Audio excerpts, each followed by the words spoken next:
You know, before you even open your mouth in your next meeting or in that huge presentation or maybe that interview that could change everything, there's this invisible force at play.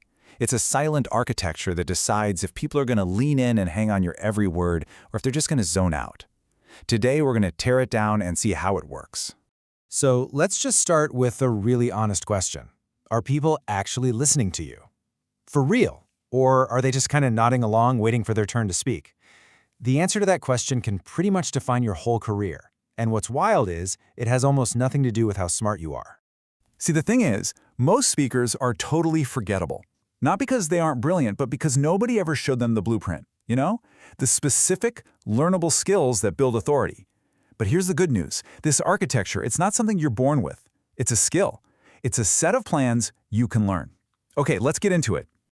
We're going to build this thing together using 3 really solid pillars. And the first one, it's all about the physical stuff. It's about how you own the very air in the room before you've even said a word. It's kind of funny, most speakers are absolutely terrified of silence. They rush to fill every little gap with ums and ahs and you knows. But that's such a huge mistake. The communicators who really have status, they get that silence isn't a weakness. It's a tool. It's a weapon even.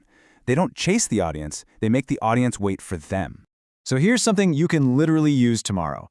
I call it the 3-second rule. The next time somebody asks you a tough question, just stop. Force yourself to pause for 3 full seconds before you answer. 1, 2, 3. Now to you, it might feel like an eternity, but to everyone else in the room, it signals massive confidence. It looks like you're giving the question serious thought. That little pause can totally flip the power dynamic of the whole conversation.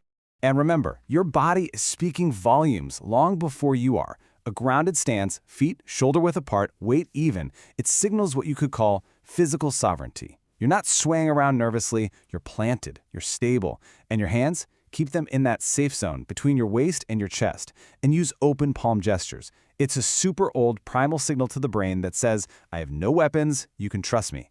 It works on a subconscious level to build deep trust. All right, let's move on to our second pillar. Once you're commanding the physical space, it's time to command the information itself. And this is all about the logic, the framework of how you deliver your message. Just think about how most people talk. It's like they're telling you a mystery novel. They give you all this data, all these little clues and background details, and then, right at the very end, they finally reveal the conclusion. Well, leaders do the exact opposite. They use something called the pyramid principle, and it all starts with the ending. So here's how you actually do it. You lead with your main point, your conclusion, your recommendation right up front, the bottom line, basically. That immediately shows confidence, but more importantly, it shows you respect your audience's time. Then, and only then, do you back it up with a few key arguments. And finally, you offer up the detailed data. Look, busy people do not have time for a mystery story. They want the answer, and they want it now. Okay, so you're commanding the space, you've structured your message. Now for the final, and I think the most powerful pillar of all. This is about psychology. It's about making every single person in that room feel connected to you and to what you're saying. And we can do this with the SHR method. It's built on a really basic law of human nature. People don't actually follow the smartest person in the room. Nope, they follow the person who makes them feel the smartest. So when you see someone, give them a full sentence of real eye contact. They feel seen. When you hear them and repeat their point back accurately, they feel understood. And when you remember them by using their name or mentioning their idea later, they don't just feel good, they become your ally. So, there you have it. That's the blueprint.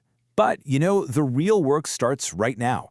It's time to go from just knowing this stuff to actually doing it. And this is really the bottom line, isn't it? Authority isn't about having some magical charisma you were born with. It's about being willing to practice. Because all this information is just a waste of time until you apply it. So let's lock in those 3 pillars one more time. First, pillar 1, you've got to command the space. Own that room with your physical presence. Second, pillar 2, structure your message. Always lead with the conclusion. And finally, pillar 3, connect the room. Turn listeners into real allies. So, the only question I have left for you is this. Which one of these powerful pillars are you going to start building first? Just pick one and try it tomorrow, because that's how you really begin to build your own invisible architecture of authority.